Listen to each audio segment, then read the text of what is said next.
What up, what up, what up? Hey everybody, what's up, what's up, what's up? It's Wednesday.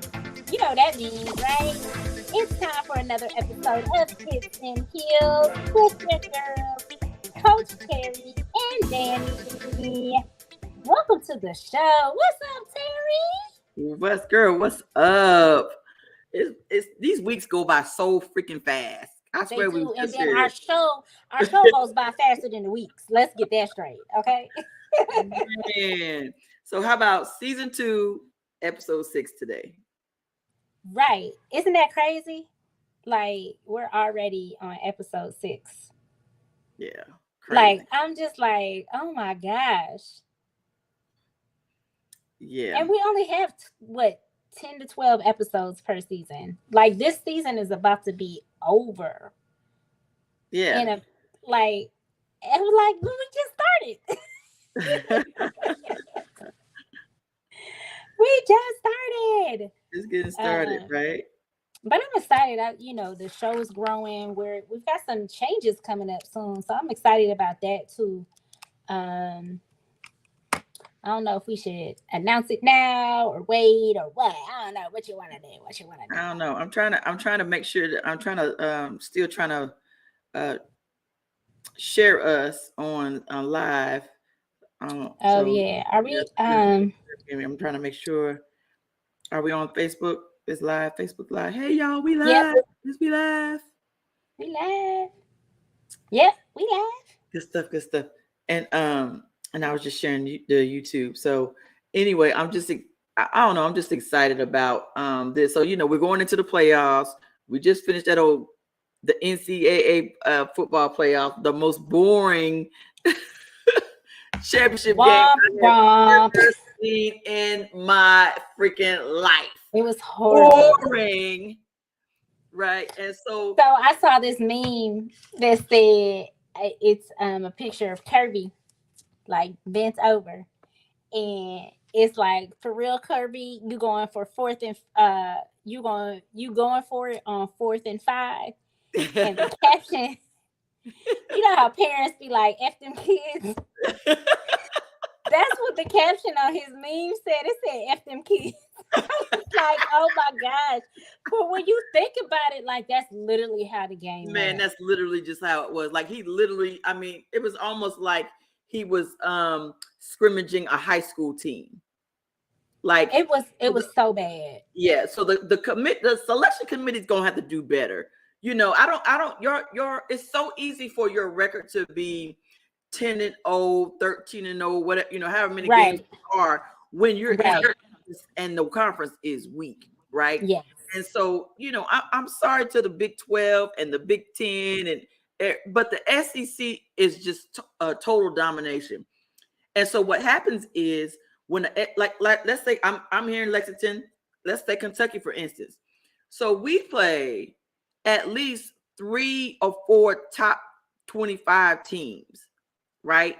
And even the SEC teams that are not in the top 25 are still better than the majority of the teams that are in other conferences, right? It's a power conference. Because it's the power conference. They produce the most NFL players. They produce the most national championships in the last how many years. And it's just been a total domination. And so it's just, it's just really not. So I guess next year is changing. And so I guess I hope they just do a better job. I guess it'll be like top 4 or whatever like that. I don't know how they're going to do it. So I'm looking forward to an all SEC championship next year. Are they doing top 8 next year? When does that start? Top 8 or something like that. I don't know how they do it. It's changing. I know at some point they're expanding to 8 teams. And I can't remember if it's the 24 championship or the 25. Gotcha. I know there's some change next year. And then, but is next year when we get when Oklahoma and Texas is joining the SEC? Or is that 24-25? I thought that was 24-25. Yeah, that might. I gotta look it up because I honestly, I lost track. I'm still waiting for them to do something about this targeting rule. Like, I still feel like you don't need to sit out for a half a game for targeting. I understand the rule. I understand the consequences, but I feel like too many targeting calls are not actually targeting. Like, but then you look at it like, what do we do now? Because the hit on DeMar Hamlin was a basic football tackle. He was not even necessarily hit that hard. It Right. just happens that he was hit in the right spot at the time his heart was between beats, Yeah. and it caused cardiac arrest. So, do we now instill stricter rules to further protect our players? Is are we going to have more changes because of that? You know, and does it make sense to make those changes? So I think that NCAA has some things that they're going to be looking at, but I also think that it's going to call these schools to a higher level of accountability based off of the incident with DeMar Hamlin, because now we need to make sure that there is a AED and machine to help with breathing and CPR. Like, everyone needs to, which is supposed to happen anyway. Like, every single staff member and coach is supposed to be CPR certified. Right. That's a requirement. But when you look at, policies and procedures now, do these schools have a policy? Is there a procedure to say, if this happens, like, you mobilize immediately and Right. you do this immediately? You know what I'm saying? Like, you Yes. immediately check for a heartbeat, you immediately check their breathing. And we would like to think that these things are common sense and things that happen right away, right? Right. But do they? So I think we do need to look at how we're dealing with our students, student athletes, our players at a professional level as well. I'm just glad to see that the NFL Players Association and the NFL are doing the right thing by paying this man his salary. Gotcha. Gotcha. Gotcha. Well, it looks like That was it. our Is our guest. guest on? Okay. Yes, looks like our guest is on. But yes, sis, you hit that dead on. So we're going to Dead come back on. to that before the end of the Yeah. show, because we have so much other stuff to talk about, including Kentucky, who had the nerve to boo John Calipari and Girl, did held you see up signs talking about go to go to Texas. And Texas? okay, But when they he are goes stinking to it a up though. school where they They are don't stinking have, it up. They stinking huh, it up. Yeah. yeah, Anyway, so anyway, our guest is a little under the weather today, so we're going to go ahead and bring her on front and center to the stage so we can let y'all see her beautiful face and introduce her. First of all, she's our both our boos. We just love yeah. her. I love y'all Hey. too. Hey, We how get a are little. you? You have a little feedback. Okay, how do I take care of that? Just Let's see. Let me see something real quick. Do you have you have headphones in I or do. earbuds? You want me You to have, take them out? yeah. Try Yeah, turning let's those take them. off.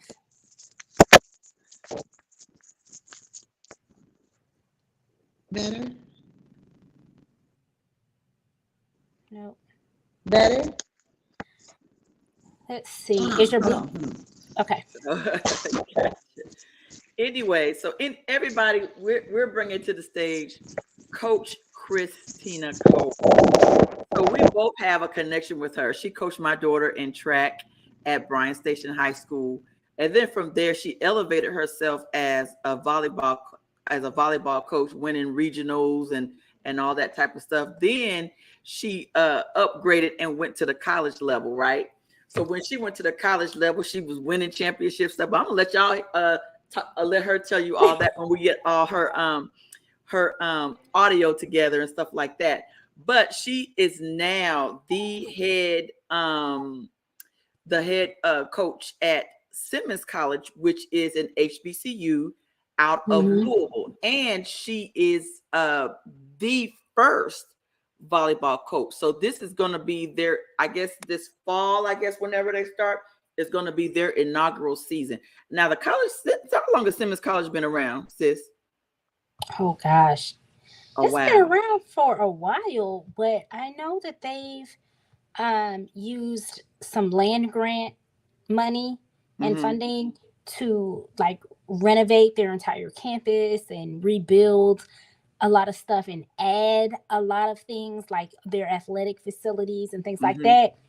And so, you know, from a leadership standpoint, they're really doing well with utilizing the money that they're getting in.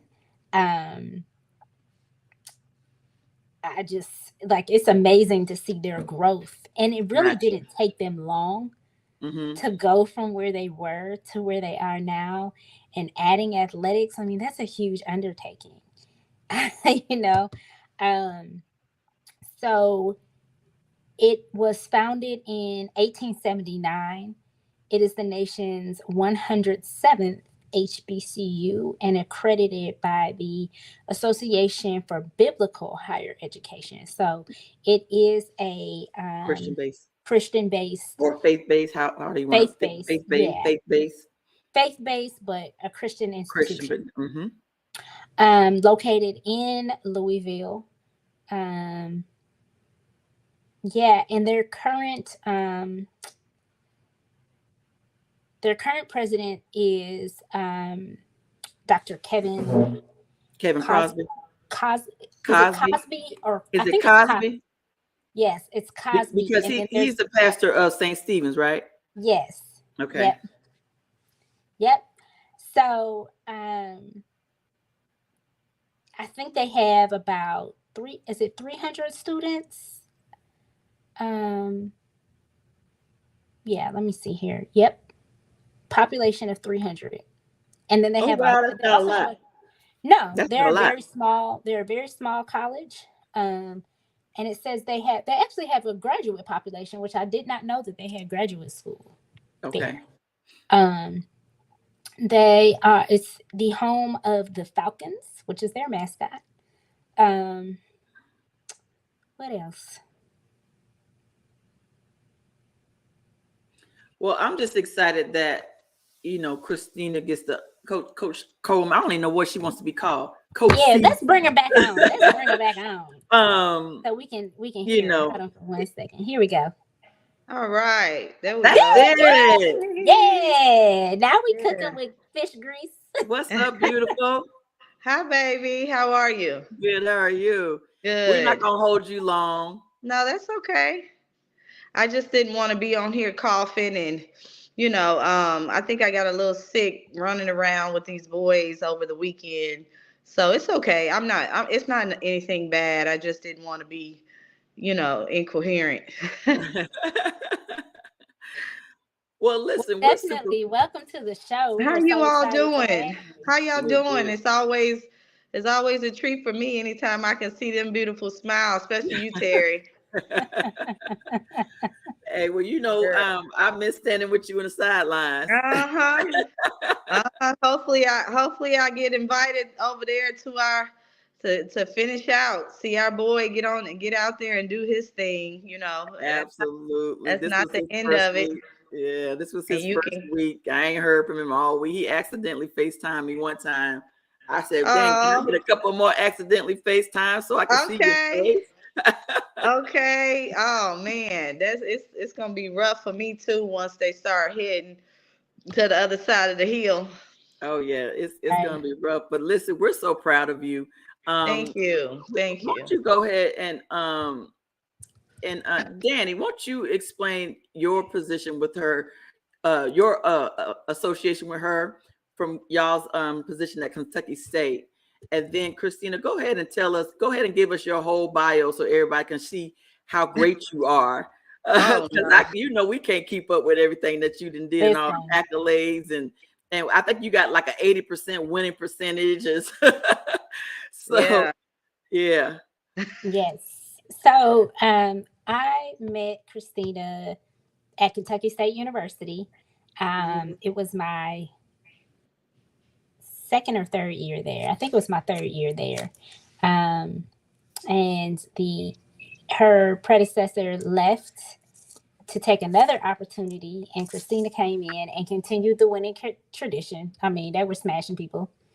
So she was the head coach for volleyball at Kentucky State, and I was the sports information director. Mhm. And so, yeah, and it's funny because when she started there, her boys were, I'm gonna say they were like babies back then. I mean, Mhm. they were literally, I mean, Mhm. especially the youngest one was literally like Mhm. a baby, but they were all in the gym with us, and I loved it because I would, volleyball is actually like my favorite sport to cover. And so Mhm. I would always go into the gym and um I'm not gonna say that I worked out with them because that's not what I would call what I was doing. But I definitely tried to get in there, have some fun with Yeah. her and the girls.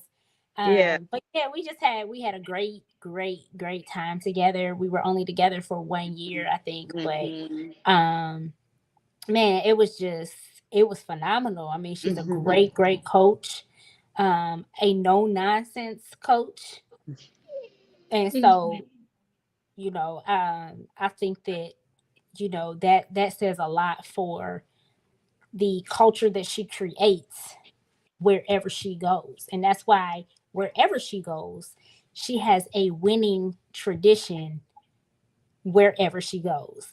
And Mhm. let's not get it twisted, okay? She was a beast, and people don't know this. She was a beast, okay? She would tear you up. Because I read her articles. I would did my research on her when I was in SID. So I already know that when she played in college and high school, uh, high school in Kentucky. So I listen. She has it's in her bloodline. Okay, athletics is in her bloodline, and Yeah, now her I would say boys so. are amazing athletes, basketball and football. So I'm so happy to have you here, Yes, ma'am. Me to see too. your face again. Mhm. So go ahead and give us the rundown on your resume.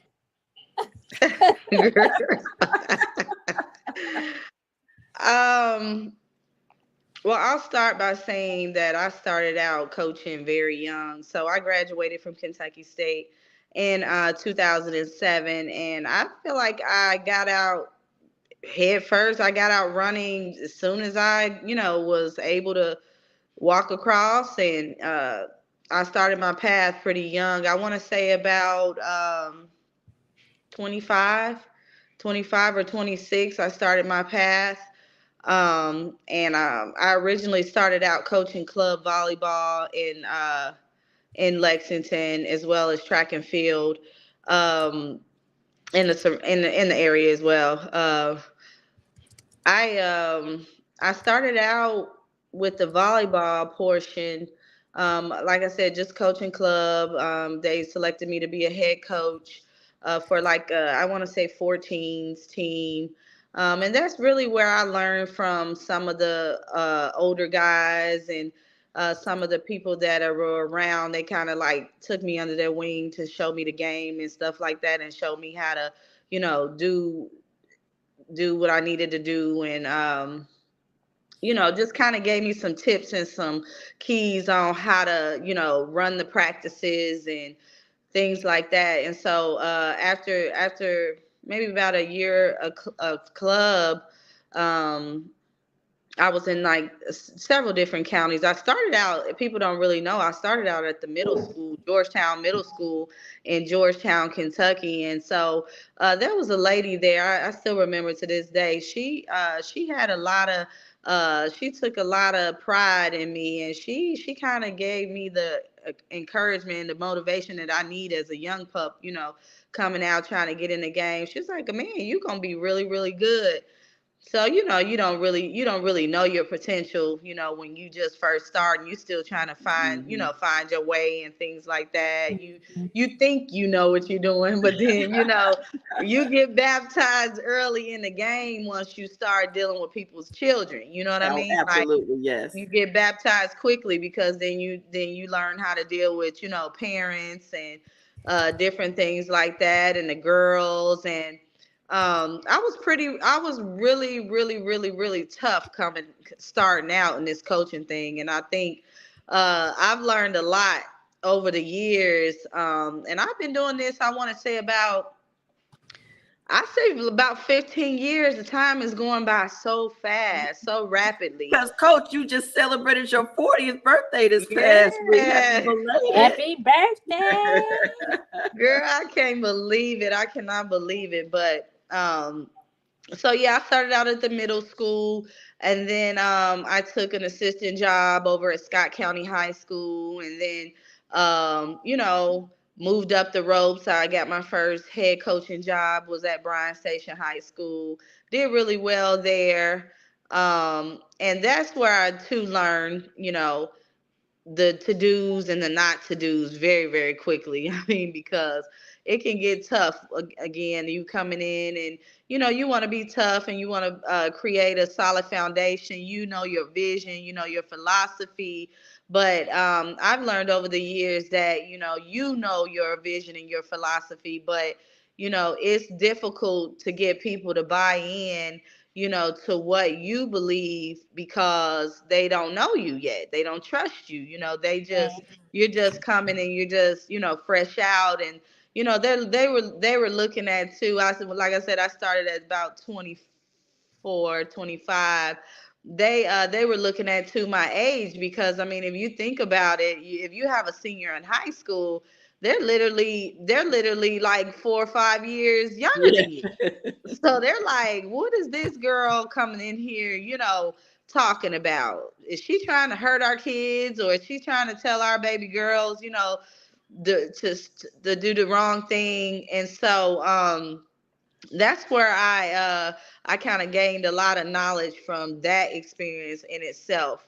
And so after Bryan Station, that's when I moved up and took the head coaching job at Kentucky State. And Kentucky State, I want to say, was a great, great first experience for me, because, not to toot my own horn, but I just felt like, I had a lot to offer and to give. And I wanted to make sure that, that people knew what I stood for, like coming out of the gate. Mm.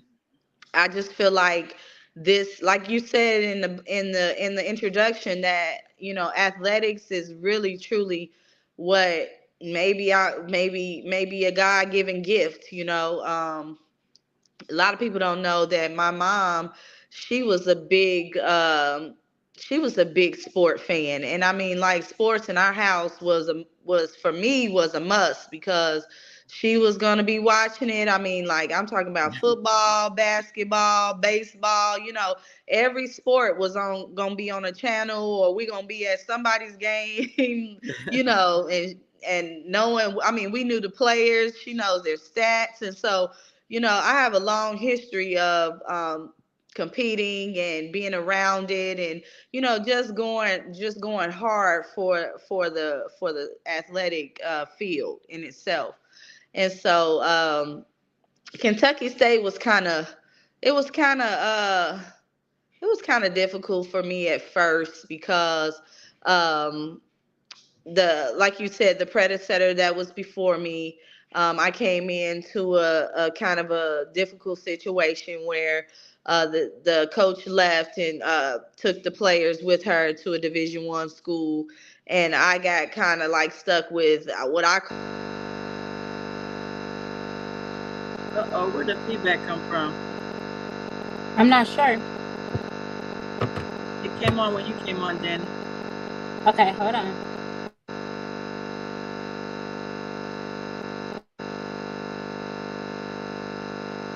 Hold on. I don't know where that came from. That's weird. We never had that before.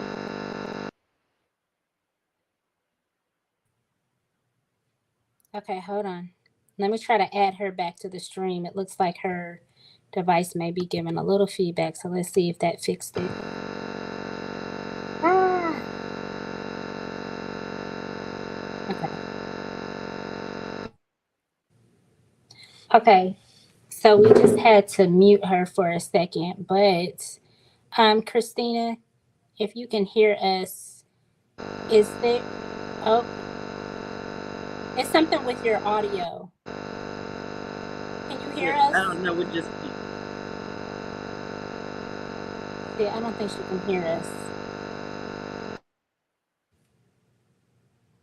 Hold on. Give us 1 second, y'all. Sorry.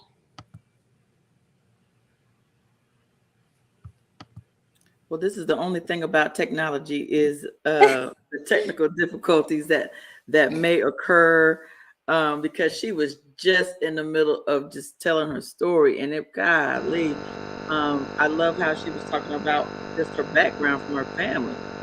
Well, let's see about yeah, mute her back. Christina, is your phone plugged in somewhere?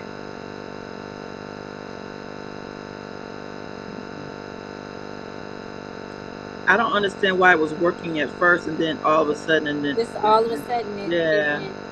Okay, hold on.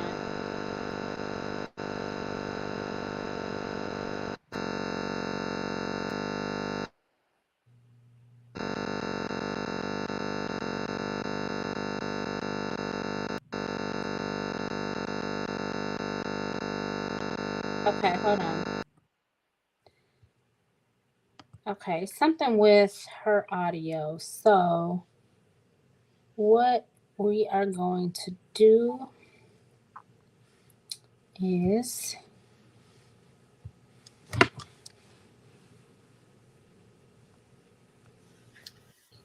Anyway, I love how she talked about how her mom gave her the foundation with sports. I thought that was so sweet, and it comes from at a young age. And I think that when you're like my family didn't. I don't know where mine came from because my parents, neither one of them. My mom was in sports, but we weren't watching sports on TV growing up. And so I kind of just got into it, at school or whatever like that. But and it just came naturally to me. But yeah, they didn't come to games or anything like that, So mhm. that's good that she was able to have that foundation from her Yeah, mom. absolutely. Um, yeah, because normally it's the dad, right? That's into Yeah, sports and not the mom. Right. So I love that it was her mom was her main influence with sports, and now she gets to right. carry that down to her sons. So hopefully we'll be able to bring her back on, and she could talk about again just she's now once she went from Kentucky State. Did she go to Georgetown after that? Yep. Georgetown College, Georgetown, and and then then she went to Shaw. she was at Central State. I think she went She to might. Shaw first and then Central State, Okay. right? And so, and so I just love how, I hope we're able to bring her back on because I really, really want to learn how she was able to make that jump from the college, from high school to college To college, yeah. Really from so club. fast, like really, really fast. But maybe it also was the fact that she was a stellar athlete at Kentucky Exactly. State, All and that right. was her alma mater. Yeah, So so we're I'm gonna try to bring her back on now. Let's see. okay. There we go. All right. Welcome to the fun world of technology. Yes, yes. Gotta be ready for whatever. Yep. Absolutely. So, sis, you had left off where you was telling us that your mom was your one of your biggest influences under Yeah. at an early age. Yeah. So like I said, in our house, sport was everything. I mean, she was just all into it, and so I kind of get it.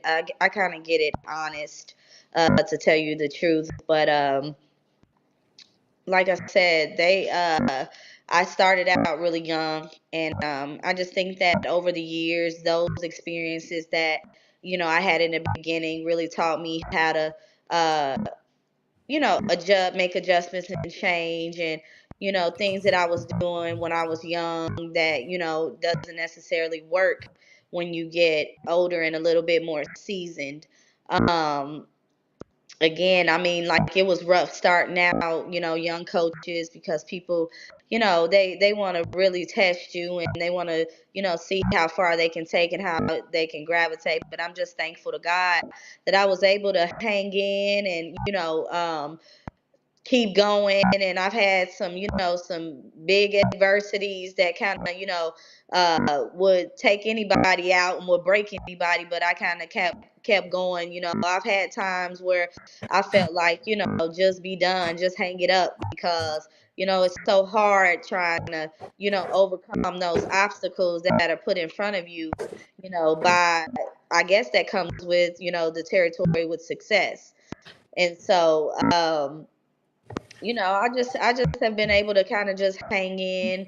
Like I say, I'm pretty strong in my philosophy and what I feel like a winning attitude is, and winning traditions, and like she said, I'm big on establishing a culture, for winners to thrive in, because I think that's important for young women and young men to know that this is the expectation, coming through the door. And if you play for me, I think that's what keeps everybody going, because if you play for me, then you're gonna have some level of success, just because that's the expectation that comes behind, being a part of any of my programs. That that we're here to win, we're here to learn, we're here to win, we're here to be successful. And I think that's where I ride my coattail on, because you know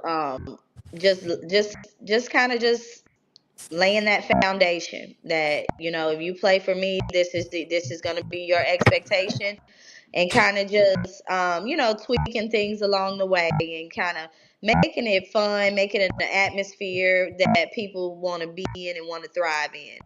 And that's really where everything derived from. Is, like I said, I started out young, and just kind of built everything up from there. So my next question, I think you Okay. really kind of touched base on about just your level of expectation, right? Mhm. So Mhm. we look at other sports, and we look at some coaches. Like, Mhm. I probably base Nick Saban as probably one of the top players, and you could tell Mhm. that he's a very demanding coach. Mhm. Mhm. Why is it harder for Black women as Mhm. coaches to be able to set that same standard? And you're setting the same type of standard that Mhm. they're setting, but it seems like when we're the ones setting that standard, we get a lot of pushback from it. I How have you think been able to deal with that? I think it's all about I think for us it's all about approach. I've learned over the years that my approach to the way I want my teams to buy in, or the culture that I set, has to be a lot softer than what a Nick Saban would be.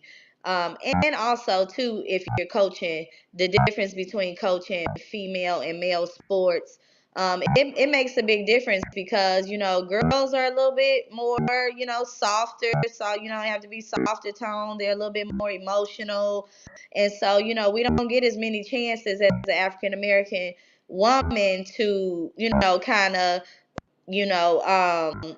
set the tone for what we're trying to do. I want to touch base a little bit on I want to kind of key and piggyback off of what you asked, and kind of set the tone with by using an example of the Grambling State coach this past year. She was brought in to do a job that any coach in America would have been brought in to do. And I'm only saying this because of the African American female aspect of things. this lady came in and did the same exact thing that, Deion Sanders is doing to this day. Absolutely. But she ultimately came in, told him the exact same way. So when I talk about tone, remember, it's more so we have to come in and be a lot nicer than what a guy can come in and just cut straight to the chase. Right. Okay. That's a perfect example of our tone has to be a lot softer. So as I was watching that situation, I was looking and reading comments, from people in and outside of the sport world, and they were like, well, she should have kept those girls and she should have worked with those girls. But at the end of the day, that's not sport. That's not what you do in athletics. You don't just, especially if you're given the okay to go and bring in a whole new roster. That's what you should be able to do in collegiate, especially in collegiate athletics. But again, as I talk about the tone of an African American woman, we have to pacify, we have to babyfy, we can't come in gun hold, and so that's what I'm saying about the differences between the two and how I've learned to handle the basically the coaching aspect from being on this standpoint and how to be successful and how to overcome it, because again I took over Shaw and I was able to win there in 3 to 4 months, because I came in September and we won a championship in around somewhere around November, December, because I came in, I had learned, how to come in and be a game changer without changing things abruptly, immediately, Hmm. impactfully. Just come in and adapt to the environment. And so, to answer your question, that's what I think. I think we have to soften our tone. Um, Now, ask me if I would like to, and the answer is probably going to be no, Yes. because I'm a big firm believer that it just is what it is. Just cut straight to the chase. If you don't like me as a player and I don't like you as a coach to the player, why do I have to pacify you to make it work when I just want to start out from scratch? You know what I'm saying? And so sometimes with being an African American, you just gotta again pacify and watch your tone when you are coming in and trying to change things. Just just soften the blow basically. And so that's why Nick Saban can come and just create a culture and be okay. But us as African American women, we have to kind of maybe tiptoe around, don't ruffle any feathers. And I don't really know why that is, but I just know that it just is. And so that's what I feel like. Just soften our tone. That's the way that you can change things and make big changes. Just kind of do it a little slower. Gotcha. Gotcha. Hmm. I think that so let's transition into this. So my daughter, your Hmm. girl Jalen, my daughter Jalen just came in and she said, Grady, Okay. and she said there's Okay. still a little feedback that's a little kind of weird, but we're just gonna work through it, Jay. So Okay. now let's fast forward. Now you are now the head coach at Simmons College, a brand Yes. new program. So Right. how is this experience different from the other ones? Well, I will say I at least had something to work with prior to today. And so this experience is going to be different because I'm handpicking every single student athlete that will start the program in this upcoming fall. So that's going to be an experience to kind of get to. I built the program at Kentucky State, but I had a few pieces to work with. But this is just going to be, I mean, just groundbreaking, and I'm gonna have to just knit and grit every single, player. And so it's just basically setting the foundation for, the years to come down the line. So this is a lot different because this program just hasn't been established before. And like you said, just brand new. So, yeah, I mean, it's gonna be it's gonna be rough and tough, but I feel like, I'll be able to get, some key pieces in this first year, and just keep building, for the latter years, because I feel like, it's more of a marathon than a sprint. Okay. So explain to us what the recruiting process is now. So are you able to start recruiting like right now? What is your deadline? Do you have to get your players in place? Because you obviously got to start practicing sometime. So what does all that look like? Well, it's just not gonna be a spring. It'll just be all fall 2023-24. But what basically my deadline is I'm probably gonna be swinging the bat up until, first 2 weeks of school. Um, Generally, on the college level, the girls will come back maybe like 2 weeks before the general students come back, and we'll get some, what I call a boot camp going, or some fall ball stuff happening. But yeah, I'm gonna be, because I didn't start until this January. So I've got some things lined up in Louisville. There's some big club tournaments happening in, Indiana area, Ohio area. And so generally, I may get some kids that are from, all around, but I'm gonna kind of start my project up in this area first, kind of build around this area. It's cheaper for in-state students, and just to get some kids from locally that want to continue on and want to play, that are not signed. And then, as the name and the word starts getting off, I've signed up for a couple recruiting sites so far. We have Field Level and University Athlete, and NCSA, and Be Recruited. And so I'm in the process now. I've got my email up and running as of yesterday. So I'm in the process now of trying to just get on those websites and, put the information out, get started, and I've already opened up my email, and I've got some kids, some international kids in there waiting. I said, man, Oh, wow. as soon as I open the email, there's some international kids in there. So they'll start flowing in. I mean, like in these college sports, I'll tell anybody to this day that there is a lot of money out there. I don't care if you want to play at the Division 1, 2, 3, 4, NAIA, NCSA, the junior college division. There's a lot of money to be got, and there's a lot of kids that want to place, to continue to play and, contribute to somebody's program. So I'm pretty sure that it'll go pretty quickly. I mean, it'll start getting there. A lot of kids will start reaching out once they hear the word that, there's a college in Louisville, it's close to home.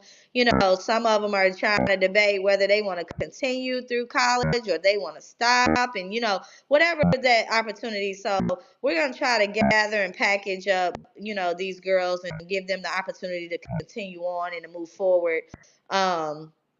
So again, I mean, I'm recruiting. I'm hitting the ground going, and it's now. Time is now, and so I'm gonna be swinging that bat all the way up until, the last day they can register for classes. You know what I'm saying? Yeah. Just to get some, just to make sure. But I want to make sure I get, take this time too to get some quality Love it. pieces, not just trying to, get any piece Mhm. to just to put a number, with a face. And so, yeah, I'm gonna be swinging that bat all the way up until I can't no more. So Jalen has a question. Okay. Danny, can you Yeah. So Jalen's question is, what do you want your legacy to be at Simmons College or in coaching in general from the Coleman kids? Well, Simmons College, I think, is just again, it's a little different. And so I want to build a solid foundation at Simmons College, just because again, like, I get to hand pick the girls, and so I want them to start out, doing and participating in what I call my style of volleyball and the volleyball team. I do things a lot different from a lot of coaches, and I think that I leave my mark on my players and my program just because I'm a non-traditional coach. Some of the things we do every day.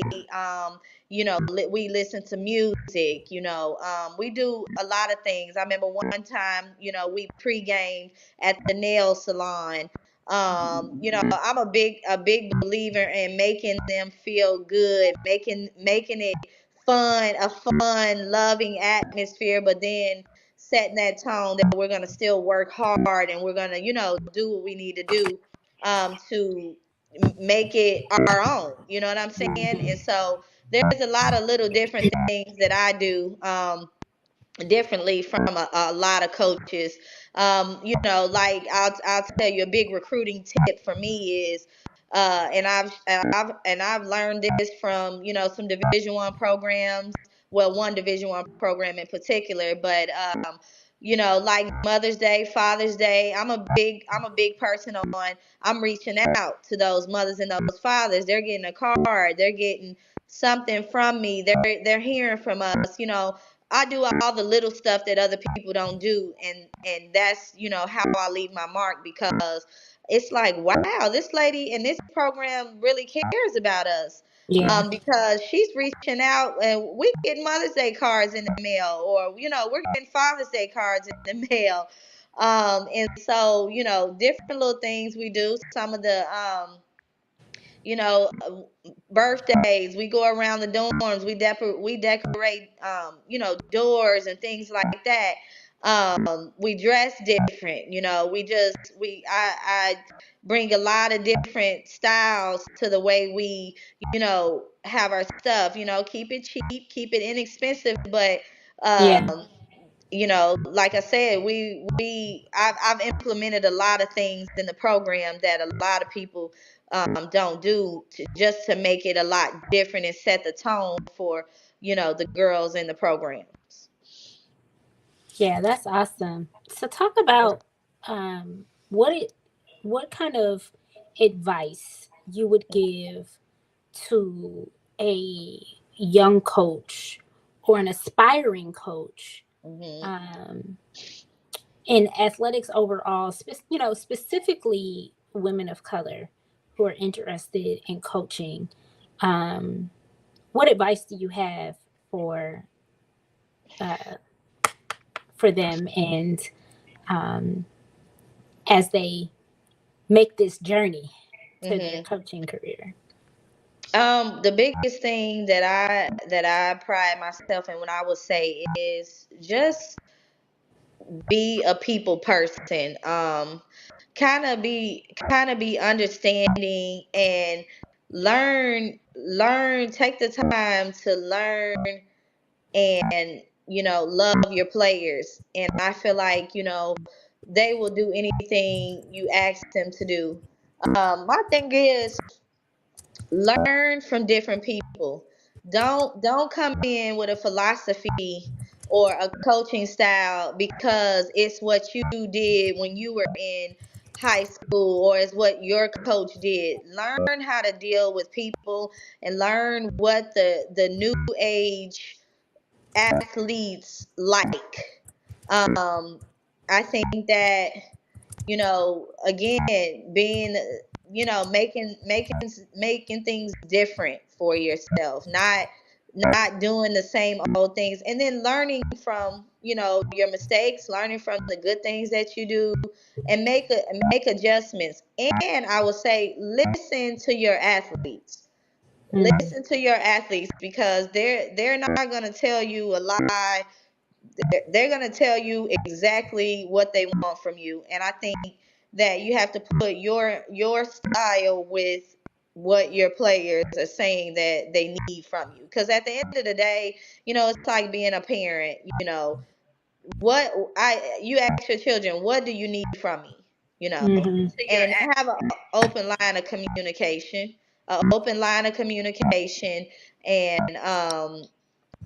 talk it over. Just talk it over. If you're young and you're coming in, I would say listen to the things that they say and that they want, and try to adhere to those things, and don't just like come in and be a coach and do what you want to do. Make sure that your coaching is geared to meet their needs and your needs. You know what I mean? And so it's tough. It's tough coming in, because I was, again, a hard nosed coach coming in, coming from Chicago, and I'm just like, I knew that I wanted girls to be tough and to go hard and to give it their all, but working on your approach is very important, because it could go very south for you very fast if you don't come in with a balanced approach. Giving and taking is going to be how you're going to survive as an African American uh woman in this field. Because if you just got your mindset that you're going to do all what you're going to do, you're going to have some issues going down the line. So just learning the taking your time to learn, and again, just having some balance in between, the kids and what you believe as a coach coming in. Just make sure you have that balance. Whew. That's good stuff. So when you coming Yeah. back for part two? That's good. Anytime. It's fine. I thought I would be kind of coughing a little bit more, but yeah, I mean, like, it's fun to talk about this stuff, because like I said, it could help somebody. It could give. I like to help young kids. I mean, because if you don't have anybody that can show you the ropes and to help you, it's tough, and it'll break you. It'll basically break you. You'll quit. Yeah. That you quit. I've sat in on some younger coaches, and the parents. That's a big thing. They'll tear you up if you're not able to make adjustments and set that standard for yourself, because they know you're young and they try to get away with doing things and saying things, and trying to run you off. So just having that balance, man. You got to have balance, and especially when you first coming in and setting the tone, be tough, but Yeah.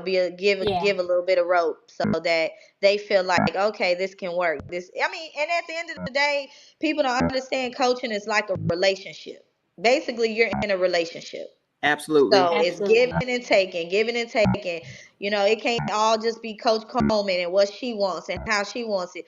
I have to listen to my players and my administration and my parents, about how to get to the end goal and where we're trying to go. Yeah. I love that. I think that's such a valuable lesson. Mhm. Um, and not just for coaches, but for adults as well. Mhm. Um, you know, we just onboarded 11 interns at the GCAC, Oh and wow. I have two internship coordinators. And one thing that we always talk about, or I drive home to them, is that this is not just about you getting Thank work you, done. Yeah. Sharice. um, this is not just about getting work done. It's not just about winning this game or being the best at this, that, and the third. That's Mhm. all important. But how you leave this internship, how you leave this organization is just as important. If as to me, is more important than winning a game or Mhm. being the best at media production. That's all great. That's all fabulous. That's all necessary. But I want Excuse to me. see I want to see that you're taking what you've learned and applying it Mhm. across the board in your life when you leave this program. And it's so Mhm. funny because now I'm like, I find myself repeating what my coaches and my parents and my mentors they were saying to me when I was in college, in high school and Mhm. middle school and all of that. So, Mhm. I love that. I think that's so important that, Mhm. it coaching and mentoring is definitely a give and take. So I'm so happy that you shared that. That's so important. Mhm. Mhm. Mhm. You My know. my last question is this. Okay. Uh-huh. Why do you think there is even in HBCUs, I'm seeing more non-black females coaching Mhm. sports. Mhm. Why aren't we as black females more on the forefront of sport, especially in the HBCU? I mean, I'm seeing more, Mhm. especially like in the volleyballs and some of the other, Mhm. sports that we're not even. It's either male, it's still male dominated, Mhm. even though you're coaching women. Mhm. And why do you think that is? Where are we missing the boat, or are we just not interested in coaching on the next level? Um, I'm gonna lean like I'm gonna say 75-25. 75% of the um athletic world. Um, I mean, I just think, and I'm just gonna be brutally honest. I just think that females prefer to be coached by a male. I've heard, even across like if you take a poll with the kids will, they like being coached by a male, and it may be because, you know, I think that females could be, emotional while coaching. I think that Mhm. they like that. You know how men tend to be more nonchalant Yeah, and more um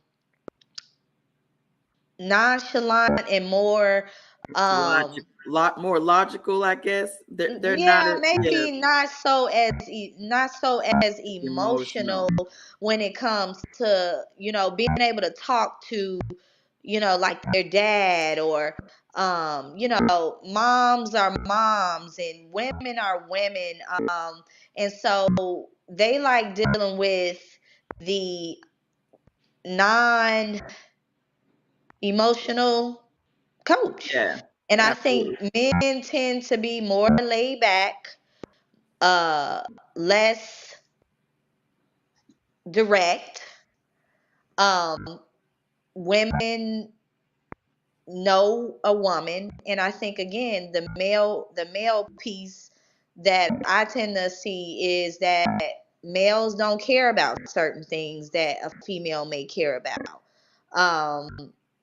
Men are just again less emotional. They maybe let you I'm gonna say the student athletes that I've talked to that request a man, um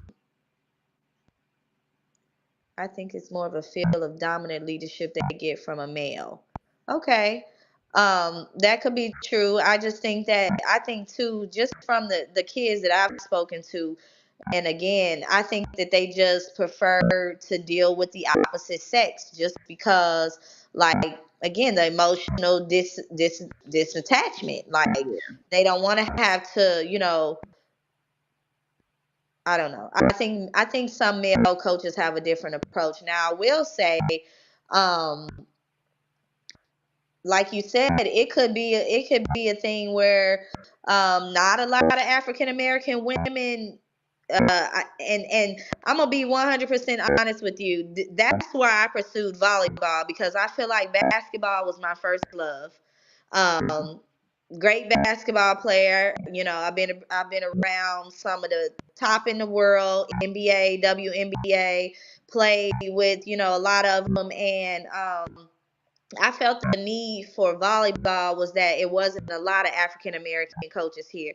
Now, a lot of people don't know, but I'm probably one of three in the state of Kentucky, as far as like when I started out on the high school level, as well as the collegiate level. There are not a lot of African American women, and I think, that's why I chose the sport of volleyball, because I could have either did track or basketball or veered either way, and I picked volleyball because I felt that there was more of a need for me to hit that area to service, some of our African American girls, and to show them, and to have somebody to lean toward to, and to connect with in this field. And I'll say this: I've gotten a person who reached out to me. Have you ever thought about starting an all African American volleyball team? And if that's the Sharice on that I know, I've talked about this for years, and I feel like that could be my niche, is dealing with all African American girls and making them dominant in this sport, because we all know that this is not what we consider to be our sport. And so we're just trying to climb the ladder to success in this sport, and trying to change the culture and the way people feel about us, and the way African American girls, they can play volleyball too. And Absolutely. so that's why I wanted to take this that approach on with at HBCU. But again, piggyback.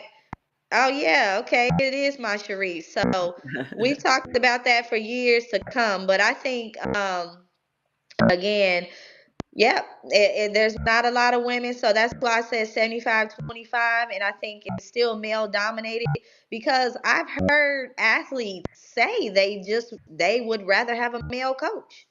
I Very much mean, so. flat out, because dealing with a woman is pretty hard. I mean, because again, and the emotional attachment of it. I don't even think there's another word to put with it. We're Right. just emotional creatures, meaning that, and that's a broad statement. You know what I mean? Because that could mean anything when it comes to emotions, and we handle things differently than some of the males will, and they may not think something. I think they just have a different approach. And so for me to answer your question, it's 75-25. There's not a lot of females that even want to begin to coach this sport.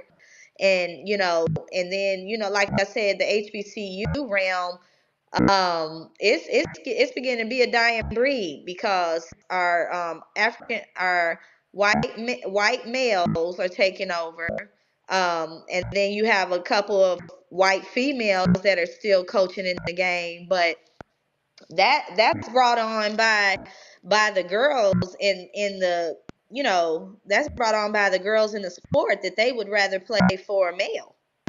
And I think too, and I will add this last piece, I do think that they prefer to have something to look at as well. I'm trying to tell you, because you'll have a lot of ladies and be like, "Oh, he is fine." They want to be able to look at the coach and have a I peek. ain't seen a whole lot of fine male coaches. Yeah, yeah, I that's don't really because know what that's they're talking because about. that's because you'll have at a lot of schools and stuff, you'll have males that come from beach, and that come from other countries, the Puerto Okay, gotcha. Ricans, and Okay.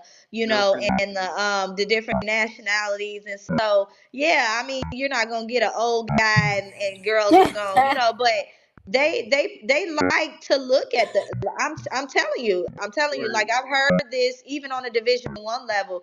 They would just prefer a male. I mean, looks, and being able to talk to that person, and less emotional. So yeah, that's what it is. I think that I felt like, as a female coach and as a black female coach, and when I'm coaching women, I Mhm. I do think I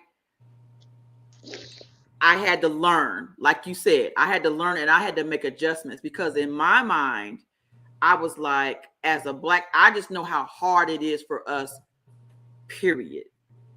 Right. And so I Mhm. always wanted to prepare my girls whether they were black or white, because it's a male dominated world.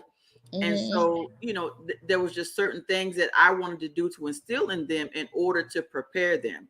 So I definitely can see it. I probably got some players that probably can't stand me today. Oh, we You we know, know. I do too. A lot of them. that can't stand me to this day. But I've also had some that come back to me and was like, Coach, you were the bomb. You Yeah. know, thank you for what you, I mean, even some of my male coaches that I coach like in track have come back to me and was like, Coach, I didn't get it then, but I definitely get it now. And I appreciate what you tried to do for us. And I'm sorry that we just didn't listen. But Yeah. looks like you have one of your another one of your former players that's on, and Yep. she said that's why she's glad that you gave back to them. And they look up to you. Oh, thank you. I appreciate that. Again, it's more about love, and I know Jalen asked about setting Coleman kids. That's kind of like we just have a different standard, a different tone, and I try to make sure that they understand that, like you said, we're black. And it's not even about being black. I don't even do the color thing, but you are beautiful. You can do whatever you put your mind to. And just try to pour into them how important just self-worth, self-value, pouring love into them, caring into Yeah. them. I've gotten a lot of parents that come back and be like, you like their mother, you like their mother, you like their mother, Mhm. and so that to me is way more than just being. That's what coach is. That's what Yes. coach is. Yep. Coach to me, that's what coach means to me is being loving, caring, kind.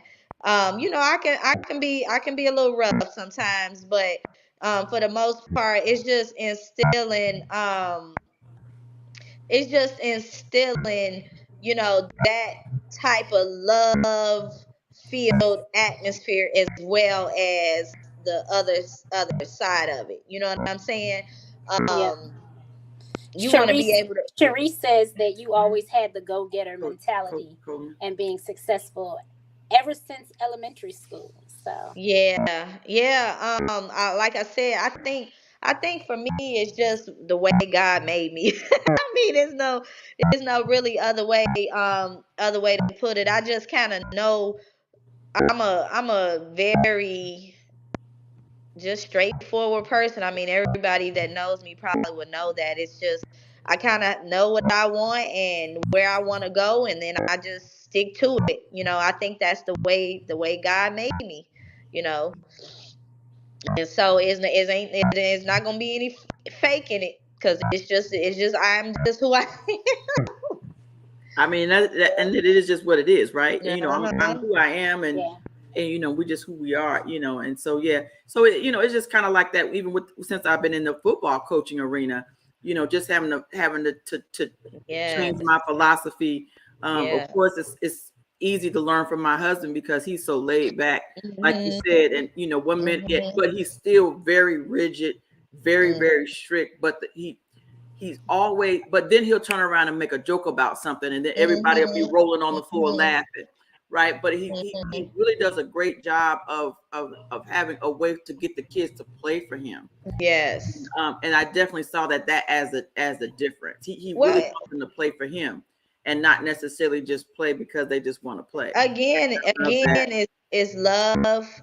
Again, is love, because I say this when I interview, and anywhere I go, it's really just showing people that you love and care about them, and they'll run through a wall for you. Yeah. Yeah. I mean, you can be as mean as you want to be, but when they know that you love and care for them, they're like, okay, like she loves us. Like Yes. she's Absolutely. going she's gonna go off on us if we do something, or if you mess up, but she still loves us. You know what I mean? And Yes. so I think that in itself just goes a long way when people know that you care about them.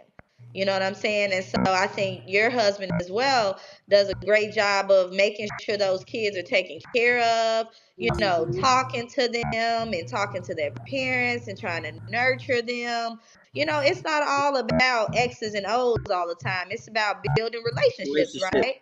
building That's the number one relationships thing is building the with relationship. with your players and the people that are around you. They have to trust you. They have to Mhm. trust you. That's why, when I went to Shaw, they were like, I mean, it was something about me that in 2 days they were like, okay, we trust this lady. We Mhm. gonna listen to her. And so, I just came in calm. You just calm. Everything doesn't have to be a big to do. Just Yeah. relax, and stay calm, and people will trust you. You know what I mean? Trust your judgment process, and I'm telling you, from I don't know what it was, but when I accepted the Shaw job, they flew me in the day before a volleyball tournament in Florida. And so I only had a half a practice with them. But when we got down there, we had, faced a little bit of adversity because we were kind of like a last minute, we hadn't had any practice or anything. And they just got a new coach and everything the day before. And so one of the players, she told me, she said, we just trust you. And I think that in itself is big. Oh, They have to absolutely. trust you. They have to trust you. They have to know that you have their best interest. You're not here to just, like I said, bark your orders or give your rationale for everything. You actually are listening to them. You actually are giving them, a little bit of rope, and then they'll Mhm. buy into you. They'll buy in. Yep. Yep. Whew. That's good Wow. stuff. Well, we Yeah. gotta That's wrap this up excellent. again. An hour and 11 minutes in. It goes by so It freaking does. fast. It does. It goes by so fast. Well, Coach, thank you so much You are for so being welcome. on. We're gonna have you back on Yeah, we're again. coming back. Let's come back. Yes. we're, we're gonna have you back because we didn't get a chance to really touch on the boys and what they're doing. They're probably two of the most talented kids in the city right now, Mhm. Listen. and they are absolutely killing it. And Uh-huh. you know what? And I don't know how Kari, like when I see Kari, he comes and gives me a hug and stuff. Uh-huh. And I just Mhm. absolutely love it. I seen him yesterday at the Bryan Station game, and he sees me and his face lights up, and he comes and gives me a hug. And I was Mhm. like, yeah, I'm auntie. I'm auntie. Right. Yeah, that's good stuff. He's a good kid. So Oh, ask both of them are. both of them are great kids. Bakari, he's the social butterfly of the two. Darion's a little bit more reserved, but I will tell you something about my oldest. He'll go to bat for you. He'll be like, "Nah, mama, you dead wrong. You know you dead wrong. She was right, or he That was. is too I'll be like, funny. you are always taking up for somebody, but he got a huge heart. But Kari, he's definitely the social butterfly more so than the other one. Well, you are a greater mother than Coach. So Oh, thank you. we That means a lot. the boys are definitely I'm trying. I'm trying. It's definitely hard, but I'm trying. yay. Listen, Just keep praying and keep me lifted, please. Yeah, because we can absolutely. have a whole nother session on how do you manage that when like y'all's dynamic is almost similar to kind of similar to ours, but both of Hmm. y'all are athletics, but it's you're apart, and so you kind of have to co-parent together, and so yeah, Hmm. we definitely got to bring that together because I know that there are Hmm. other families that are out there that are Yeah, Hmm. trying to navigate absolutely. through that Hmm. through that Yeah, process, and absolutely. it is very, very difficult. It's probably, being a Yeah. step parent is probably one of the hardest Hmm. I've ever done Yep. in my life. Oh yeah. Oh And yeah. so we can Oh yeah. Because you're walking a fine rope. Yep. Well, thank you so All much for righty, joining us Danny and tonight. Terry. We love you so Yes. much. So, I so, so love you much. all too. love you Yes. Yes. too. Yes. All All right, righty. y'all. Well, let's come up with another time to come back and chit chat a lot more about some more key things that I think we can be helpful for some people that wanna give some insight on some more things. Absolutely. Yeah, absolutely. Thanks, baby. Love you. All righty. Thank Love you you. Love too. Good you. night. Bye bye. Bye. All right, y'all. Well, thank you all so much for joining us tonight. This has been season 2, episode 6 of Hits and Heels. with your girls, Coach Terri and Dani. Woo! Halfway through season 2 already. I wore my Cowboys today because this is probably going to be our last game this weekend because you know we go against Tom Brady. I don't know, Tom. He's suspect. The Bucks are suspect, but he's still Tom Brady. Ain't never lost no first round game in no playoff ever. He's still Tom Brady though. He's still Tom Brady. So listen, y'all. As you can see, we be having a whole set whatever for the week.